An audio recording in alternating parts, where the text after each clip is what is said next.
여러분은 동물이 사람의 마음을 읽는다고 생각하시나요? 혹은 집에서 기르는 반려동물을 정말 내 몸 같은 가족으로 여겨본 적이 있으신가요? 오늘 전해드릴 이야기는 70세의 도꺼 할머니와 효부라, 칭송받던 며느리, 그리고 한쪽 눈이 먼 앵무새 사이에서 벌어진 소름, 끼치는 실화입니다. 원래 얌전하고 조용했던 회색 앵무새가 어느 날부터 특정 사람만 보면 갑자기 살려줘라고 비명을 지르기 시작했습니다. 한두 번도 아니고 그 사람이 나타날 때마다 미친 듯이 나쁜 놈 저리가 건드리지 마 라며 발악을 한다면 여러분은 어떻게 생각하시겠습니까? 새가 미친 걸까요? 아니면 우리가 모르는 사이에 누군가가 상상조차 할 수 없는 짓을 저지른 걸까요?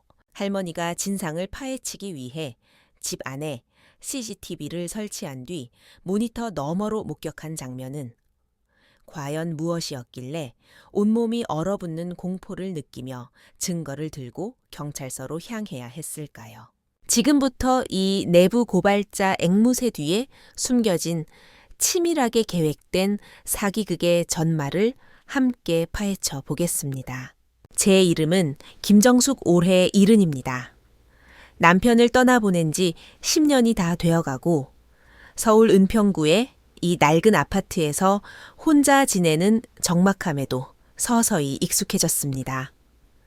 아들 민석이와 며느리 지연이는 주말마다 집에 들러 밥 한 끼 먹고 이야기를 나누다 가곤 합니다. 그게 아마 제 일주일 중 가장 기다려지는 시간이었을 겁니다.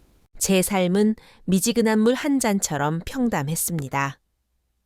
보기가 나타나기 전까지는요.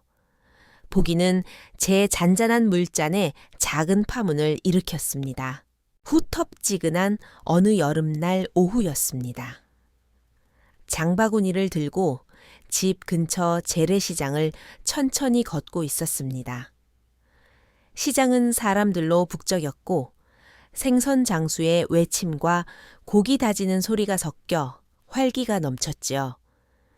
그러다 새를 파는 좌판 앞에서 발걸음을 멈췄습니다. 제잘거리며 활기차게 뛰노는 새들. 뒤편 구석에 팽개쳐진 낡고 작은 새장 하나가 눈에 들어왔습니다. 그 안에는 회색 앵무새 한 마리가 웅크리고 있었습니다. 깃털은 엉망이었고 오른쪽 눈은 다쳤는지 꽉 감겨 있었으며 온몸을 미세하게 떨고 있었죠. 너무 안쓰러워 주인에게 물었습니다.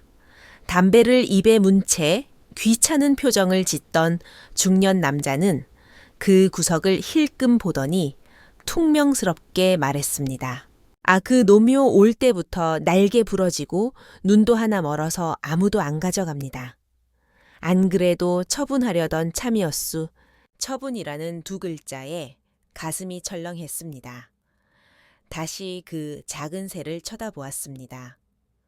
녀석은 우리 대화를 알아들었는지 아직 움직이는 왼쪽 눈으로 저를 빤히 쳐다봤습니다. 그 눈빛에는 두려움과 애원함이 가득 차 있었습니다. 마음이 약해진 저는 모어에 홀린 듯 말했습니다. 사장님, 이 아이 얼마입니까? 주인은 멍하니 저를 봤습니다. 이런 병신 같은 새를 돈 주고 살 사람이 있을 거라곤 생각도 못한 눈치였죠. 그는 저를 위아래로 훑어보더니 대충 값을 불렀습니다. 저는 흥정하지 않았습니다. 지갑에서 꼬깃꼬깃한 10,000원짜리 몇 장을 꺼내 녀석을 집으로 데려왔습니다. 저는 녀석에게 복이라는 이름을 지어주었습니다. 베란다 햇볕이 가장 잘 드는 곳에 자리를 잡아주고 매일 좋은 사료를 직접 먹였습니다. 인터넷에서 배운 대로 신선한 과일도 썰어주었지요. 제 정성 덕분인지 보기의 몸은 하루가 다르게 좋아졌습니다. 날개 때문에 높이 날지는 못했지만 집안을 파닥거리며 몇 바퀴 돌 정도는 되었습니다. 오른쪽 눈은 영원히 감겨버렸지만 남은 왼쪽 눈은 늘 총기로 반짝였습니다. 가장 놀라운 건 녀석의 영리함이었습니다. 보기는 금세 말을 배웠습니다. 아침에 일어나면 제일 먼저 할머니 안녕 하고 인사를 건넸고 제가 밥상을 차릴 때면 머리 위를 빙빙 돌며 밥 먹자 하고 외쳤습니다. 보기는 제게 작은 손자나 다름없었고 오랫동안 적막했던 이 낡은 집에 생기와 웃음을 불어넣어 주었습니다. 아들 민석이와 며느리 지연이가 보기를 처음 봤을 때 민석이는 신기해하며 재미있게 데리고 놀았습니다. 하지만 며느리 지연이의 반응은 좀 이상했습니다. 외국계 명품 매장 점장인 며느리는 언제나 화려하게 꾸미고 말씨도 상냥하고 빈틈이 없는 아이였습니다. 하지만 그날 보기를 바라보던 며느리의 눈빛, 그 눈빛에는 아주 찰나였지만 혐오감이 스쳐 지나갔습니다. 지연이는 웃으며 말했습니다. 어머님, 왜 이런 병신 같은 새를 키우세요 보기에 너무 처량하잖아요. 그 말이 떨어지자마자 보기가 깍 하고 작게 소리를 내며 움찔했습니다. 무언가 감정을 억누르는 듯 보였죠. 짖지도 날지도 않고 고개를 돌려버렸습니다. 마치 며느리를 보기 싫다는 듯이요. 저는 그때 별 생각 없이 지연이가 직설적이라 그러려니 하고 보기를 만나게 된 사연을 웃으며 설명해 주었습니다. 보기가 이 집에 따뜻한 온기만 더해 줄 거라 생각했지. 제가 죽음의 문턱에서 구해온 이 작은 생명이 머지않아 상상도 못할 비밀을 밝혀낼 줄은 꿈에도 몰랐습니다. 보기의 언어 습득 능력은 상상을 초월했습니다. 안녕하세요. 고맙습니다. 는 물론이고 TV 드라마 대사까지 따라해서 저를 웃게 만들었죠. 그런데 이상하게도 늘 웃는 얼굴인 며느리 지연이랑은 천성적으로 맞지 않는 것 같았습니다. 처음에는 단순히 피하는 정도였는데 지연이가 올 때마다 제 어깨에 있던 보기는 입을 꾹 다물고 거실 반대편 횃대로 날아가 경계심 가득한 왼쪽 눈으로 며느리를 노려보곤 했습니다. 진짜 경고는 평범한 어느 주말에 시작되었습니다. 그날 지연이는 여느 때처럼 직접 고아온 삼계탕을 들고 왔습니다. 국을 뜨면서 상냥하게 말했죠. 어머님 날씨도 추워졌는데 몸보신 좀 하시라고 닭 좀 고았어요. 며느리가 건넨 국그릇을 제가 받으려던 순간 회대에 있던 보기가 갑자기 무엇에 찔린 듯 펄쩍 뛰며 소리를 질렀습니다. 살려줘, 살려줘. 그 소리가 어찌나 날카롭던지 제 손이 떨려 국물을 쏟을 뻔했습니다. 저와 아들 민석이는 멍하니 서로를 쳐다봤습니다. 지연이는 잠시 놀란 듯 하더니 이내 아무렇지 않게 웃어 넘겼습니다. 어머, 보기가 별걸 다 따라하네요. 어머님 뉴스 너무 많이 보신 거 아니에요. 요즘 사회면에 흉흉한 게 많이 나오니까 새가 배웠나 봐요. 저는 억지로 웃으며 맞장구 쳤습니다. 그러게나 요즘 뉴스만 틀어놨더니 보기가 입이 빨라서 금방 배웠나 보다. 지연이는 웃으며 보기를 쓰다듬으려 손을 뻗었습니다. 착하지 이상한 말 하면 안 돼. 그러자 보기는 순식간에 조각 상처럼 굳어버리더니 까만 눈동자로 지연이의 손을 죽일 듯이 노려보았습니다. 저도 우연이라 생각했습니다.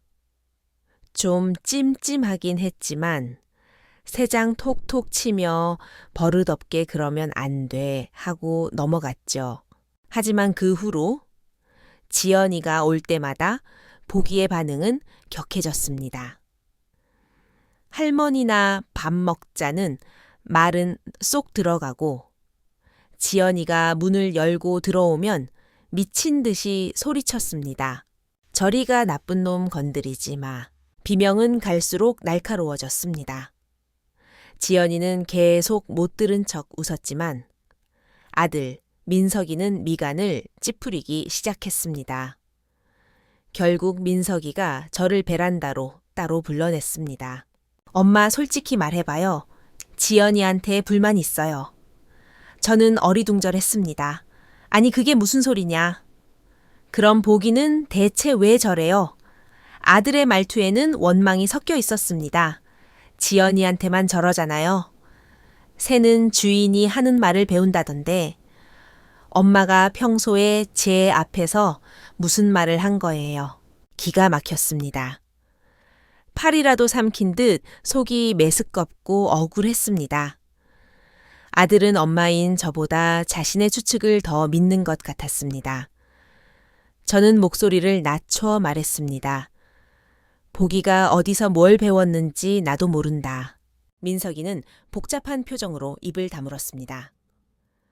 그런 상황이 될 때마다 며느리 지연이는 세상 억울하고 너그러운 척을 했습니다. 눈시울을 붉히며 남편에게 말했죠. 민석 씨 어머님 탓하지 마. 혼자 계셔서 예민하신가 봐. 보기가 날 싫어하는 건 내 향수 냄새가 독해서 그런가 보지. 난 괜찮아. 며느리가 대범하게 굴수록 저는 며느리를 질투해 이간질이나 하는 시어머니 꼴이 되었습니다. 새 한 마리 때문에 우리 사이에 보이지 않는 금이 가기 시작한 겁니다. 갈등은 결국 피를 보고서야 정점을 찍었습니다. 그날도 지연이는 생글생글 웃으며 저를 데리고 산책하러 가겠다며 팔짱을 끼려 했습니다. 보기는 마침 소파 등받이 위에서 털을 고르고 있었고 세장 문은 열려 있었죠. 지연이의 손이 제게 닿으려던 찰나 보기가 소파에서 맹렬하게 급강하하더니 지연이의 손등을 사정없이 쪼아버렸습니다. 아오, 지연이가 비명을 질렀고 손등에는 핏자국이 선명하게 났습니다. 아들 민석이가 폭발했습니다. 이 망할 새가 아내는 다치고 피까지 나니 눈이 뒤집힌 겁니다. 민석이는 벽 구석에 있던 빗자루를 집어들고 횃대로 날아간 보기를 향해 사정없이 휘둘렀습니다. 제가 황급히 달려가 아들을 막아섰습니다.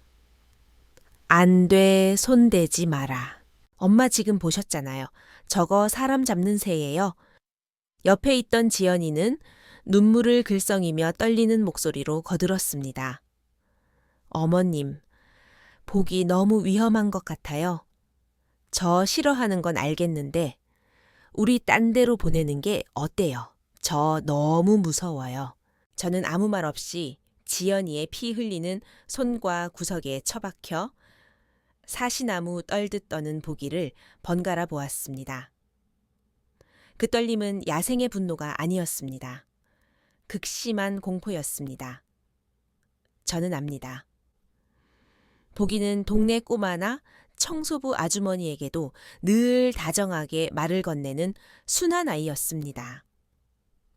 오직 지연이에게만 저런 반응을 보였습니다. 그 순간 처음으로 어떤 생각이 머리를 스쳤습니다. 보기가 나한테 뭔가를 말하려고 하는 건가? 왜 저토록 완벽해 보이는 며느리에게만 목숨 걸고 덤벼드는 걸까? 거대한 의심이 피어 올랐습니다. 저는 그들에게 말했습니다. 너희들 가라. 내가 알아서 처리하마. 그들을 돌려보낸 다음 날, 저는 이웃 청년에게 부탁해 거실과 안방에 무드등을 설치했습니다. 그 등 안에는 제 스마트폰과 연결된 초소형 카메라가 숨겨져 있었죠. 저 말고는 아무도 모르는 비밀이었습니다. 저는 확인해야 했습니다. 제가 노망이 난 건지 아니면 제가 못 보고 있는 무언가가 있는 건지요. 손등을 조인 소동 이후 집안에는 묘한 냉기류가 흘렀습니다. 아들은 가운데서 피곤했는지 CCTV 설치 후 첫 주말에 야근 핑계로 오지 않았습니다. 며느리 지연이만 아무 일 없었다는 듯 과일과 영양제를 들고 찾아왔습니다. 전보다 더 살갑게 굴었습니다. 제 건강을 묻고 제 옛날 이야기를 인내심 있게 들어주었습니다. 그녀가 상냥할수록 제 불안감은 커졌습니다. 저 완벽한 미소 뒤에 제가 모르는 무언가가 숨어 있는 것 같았습니다. 보기는 제 감정의 신호등이었습니다. 지연이가 있으면 세장 안을 불안하게 오가며 목구멍으로 그르렁거리는 경고음을 냈습니다. 마치 충직한 보초병처럼요. 점심때가 되자 지연이가 다정하게 재촉했습니다. 어머님 하품하시네요. 들어가서 낮잠 좀 주무세요. 거실은 제가 치울게요. 저는 못 이기는 척 피곤한 표정으로 안방에 들어갔습니다.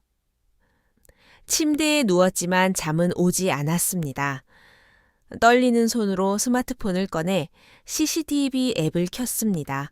거실 화면이 선명하게 보였습니다. 지연이는 제가 방에 들어간 걸 확인하자마자 얼굴에서 미소를 싹 지웠습니다. 그녀는 거실 한 구석 약통을 모아둔 수납장으로 걸어갔습니다.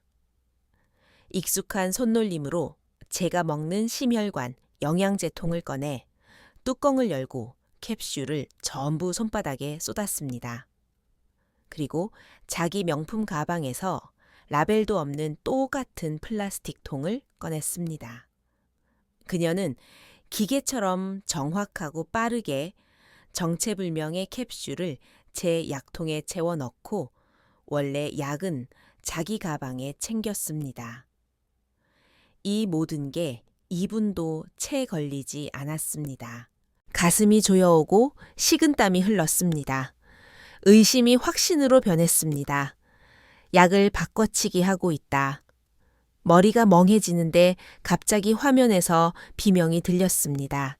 나쁜 놈, 나쁜 놈. 보기가 미친 듯이 소리 지르며 날개를 퍼덕였습니다. 세장이 요동치고 물그릇이 떨어졌습니다. 지연이는 깜짝 놀란 표정이더니 순식간에 표정이 악귀처럼 일그러졌습니다. 그녀는 세장 앞으로 성큼성큼 걸어가 가방에서 투명 박스 테이프를 꺼냈습니다. 그 다음 장면은 저를 얼어붙게 만들었습니다. 이 망할 새끼 닥쳐. 그녀는 보기의 머리통을 움켜쥐고 테이프로 부리를 칭칭 감아버렸습니다. 보기는 날개를 퍼덕이며 저항했지만 부리가 봉인되어 소리도 못 내고 둔탁한 소리만 냈습니다. 지연이는 세장문을 열고 보기를 거칠게 낚아채더니 거실 창가로 걸어갔습니다. 숨이 턱 막혔습니다. 그녀는 창문을 열고 보기를 든 채 높이를 가늠하듯 아래를 내려다봤습니다. 저는 방문을 박차고 뛰쳐나갔습니다. 네오 지금 뭐 하는 짓이야? 지연이가 소스라치게 놀라 뒤를 돌아보며 손을 떨었습니다. 그 바람에 보기가 손에서 미끄러져 바닥으로 쿵 하고 떨어졌습니다. 녀석은 필사적으로 날개를 파닥거리며 일어나려 애썼습니다.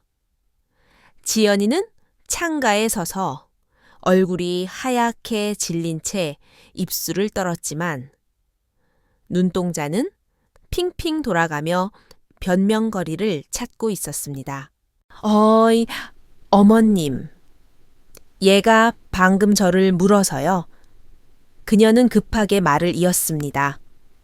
깜짝 놀라서 다시 세장에 넣으려는데 얘가 하도 발버둥을 쳐서 창밖으로 날아갈 뻔한 거 제가 잡으려다가 그만. 그녀는 횡설수설하며 바닥에 떨어진 보기를 주워 담으려 했습니다. 보기는 찢어진 테이프 사이로 숨을 헐떡이며 왼쪽 눈을 크게 뜨고 저를 쳐다봤습니다. 살려달라고요. 저는 아무 말 없이 지연이를 쏘아보았습니다. 제 눈빛은 차갑게 식어 있었습니다. 지연이는 손을 벌벌 떨며 보기 부리에 감긴 테이프를 떼어내려 했지만 잘 되지 않았습니다. 진짜예요. 저 물까봐 그런 건데 저는 한참을 노려보다가 천천히 입을 열었습니다. 그만 가거라. 오늘 밥은 없다. 지연이는 멍하니 서 있다가 네, 그럼 쉬세요. 하며 도망치듯 가방을 챙겨 나갔습니다. 문이 닫히는 순간 밖에서 안도의 한숨 소리가 들렸습니다. 저는 주저앉아 보기를 안아 올렸습니다. 부리에는 끈적한 접착제 자국이 남았고 녀석은 공포에 질려 떨고 있었습니다. 저는 아이를 달래듯 품에 안았습니다. 괜찮아 보기야. 이제 괜찮아. 하지만 알았습니다. 이건 끝이 아니라 시작이라는 걸요.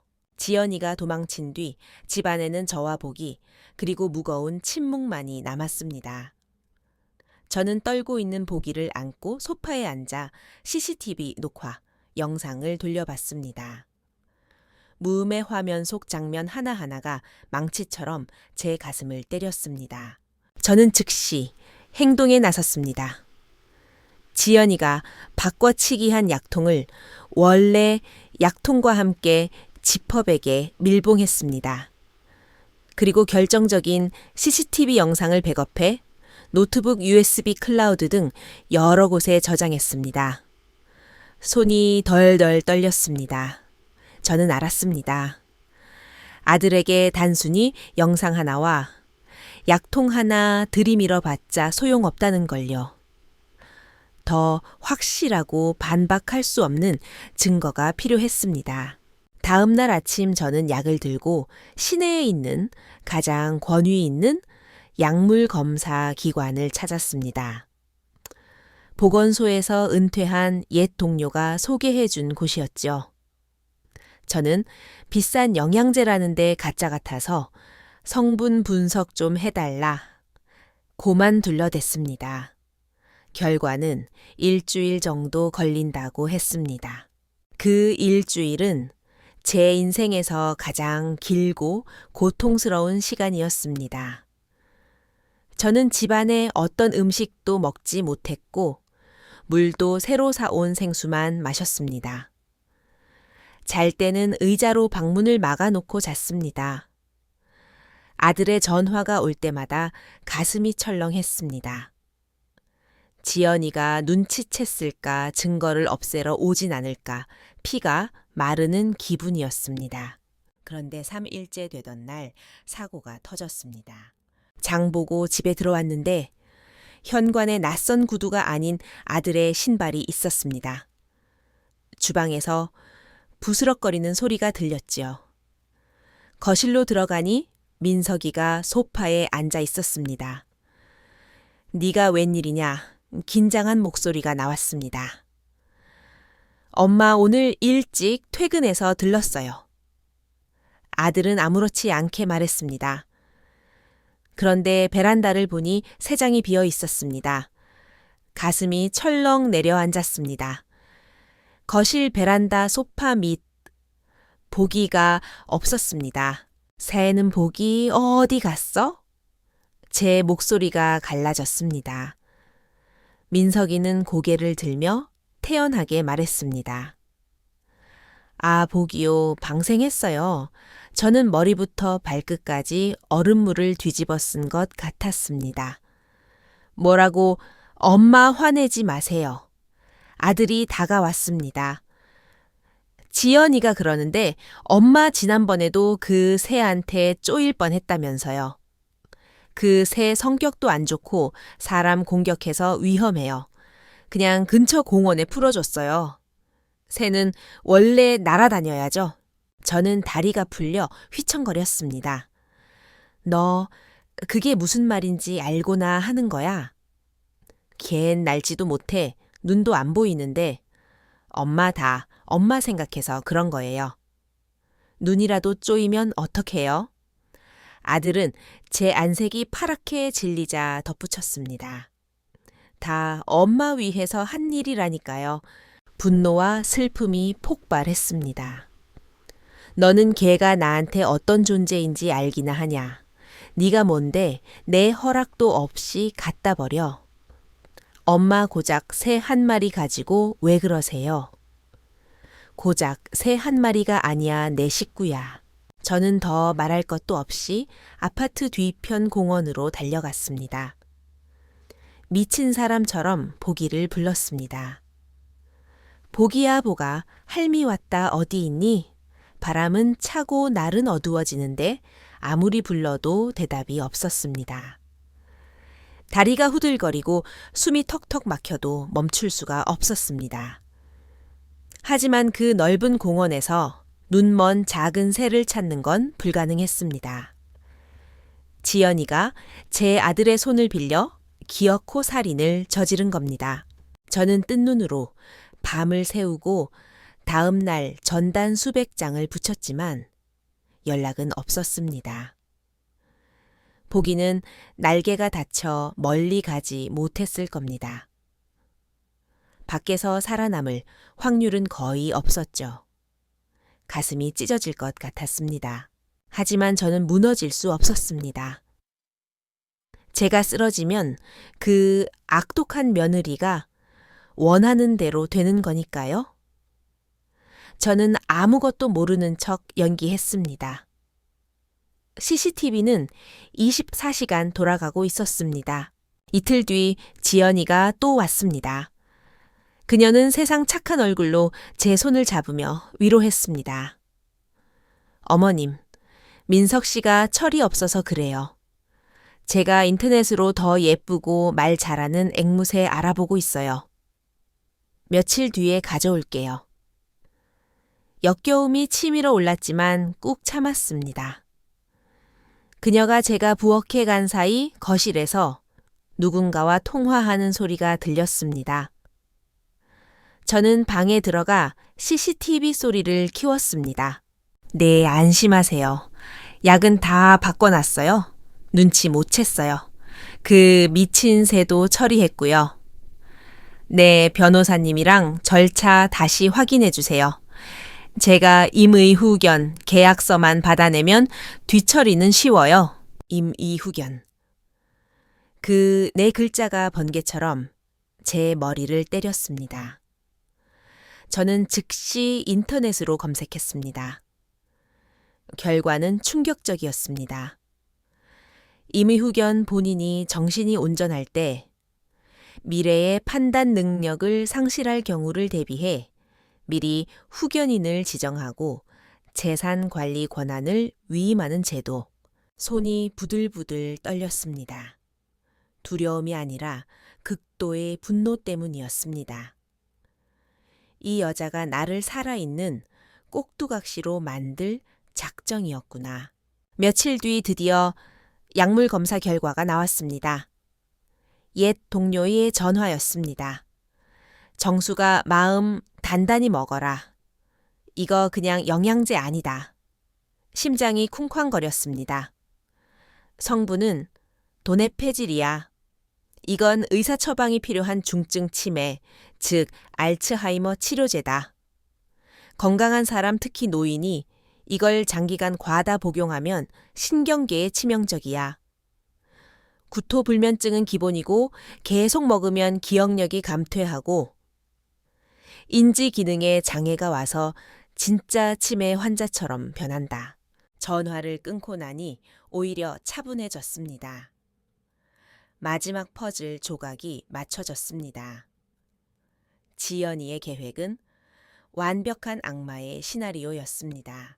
약물로 내 뇌를 서서히 망가뜨려 진짜 치매 노인으로 만든다.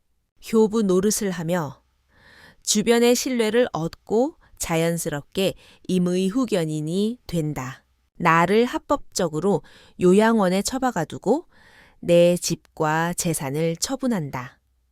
제 증상은 그저 노화로 인한 치매로 보일 테니 아무도 의심하지 않을 완벽한 범죄였습니다. 독하다. 정말 독하다. 저는 텅 빈 세 장을 보며 결심했습니다. 아들에게 말해봤자 또 흐지부지 될 게 뻔했습니다. 제가 직접 나서야 했습니다. 저는 며느리를 파멸시킬 약물 검사 보고서, 약을 바꿔치기 하고 보기를 학대하는 CCTV 영상, 그리고 임의후견 통화, 녹음 파일까지 모든 증거를 챙겼습니다. 가장 단정한 옷으로 갈아입고 경찰서로 걸어갔습니다. 수사는 일사천리로 진행되었습니다. 의료법 위반 상해 미수사기 미수마약류, 관리법 위반, 죄목은 무거웠습니다. 어느 오후 지연이가 명품 매장에서 VIP 고객을 응대하고 있을 때 경찰이 들이닥쳤습니다.